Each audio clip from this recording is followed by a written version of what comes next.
Not an inspirational speaker. I've never lost a limb on a mountainside, metaphorically or otherwise, and I'm certainly not here to give career advice because, well, I've never really had what most would consider a job. However, I have had large groups of people listening to what I say for quite a few years now, and it's given me an inflated sense of self-importance. So I will now, at the ripe old age of 37.9, bestow upon you 9 life lessons. 1. You don't have to have a dream. Americans on talent shows always talk about their dreams. Fine, if you have something you've always wanted to do, dreamed of, like in your heart, go for it. After all, it's something to do with your time, chasing a dream.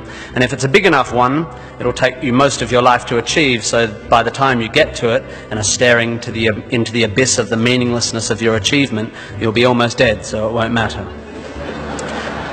I never really had one of these dreams, and so I advocate passionate dedication to the pursuit of short-term goals. Be micro-ambitious. Put your head down and work with pride on whatever is in front of you. You never know where you might end up.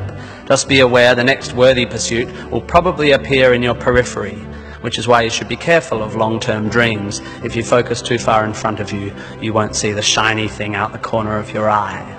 2. Don't seek happiness. Happiness is like an orgasm. If you think about it too much, it goes away.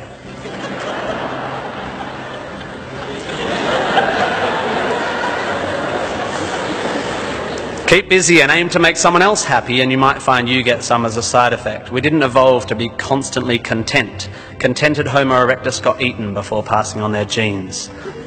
3. Remember, it's all luck. You are lucky to be here. You are incalculably lucky to be born. Understanding that you can't truly take credit for your successes, nor truly blame others for their failures, will humble you and make you more compassionate. Empathy is intuitive, but is also something you can work on intellectually. 4. Exercise.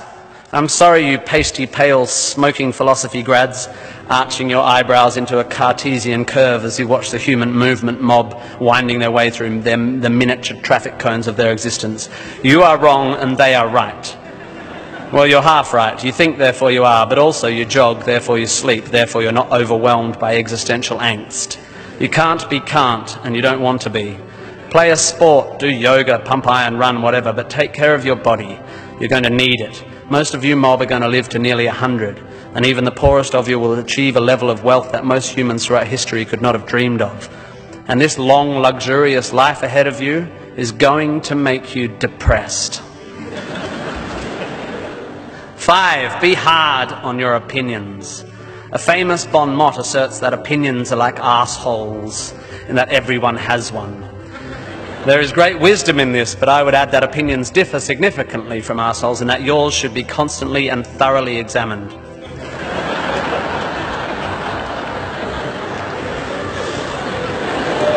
We must think critically and not just about the ideas of others. Be hard on your beliefs. Take them out onto the veranda and hit them with a cricket bat. Be intellectually rigorous. Identify your biases, your prejudices, your privileges. Most of society's arguments are kept alive by a failure to acknowledge nuance.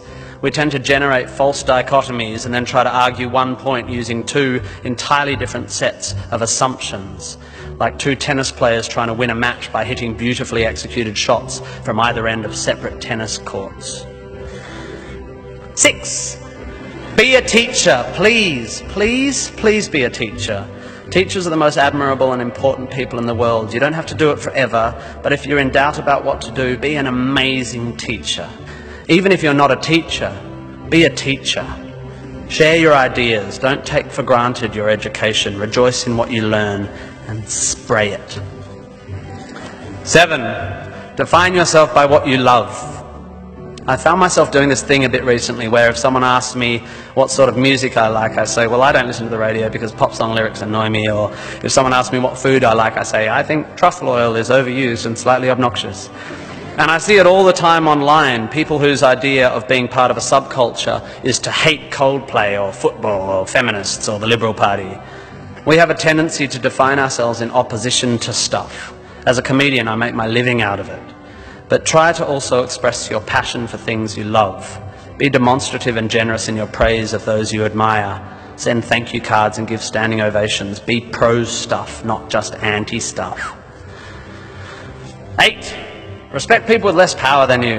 I have in the past made important decisions about people I work with, agents and producers, big decisions, based largely on how they treat the wait staff in the restaurants we're having the meeting in. I don't care if you're the most powerful cat in the room, I will judge you on how you treat the least powerful. So there. 9, finally, don't rush. You don't need to already know what you're going to do with the rest of your life. Don't panic. You will soon be dead.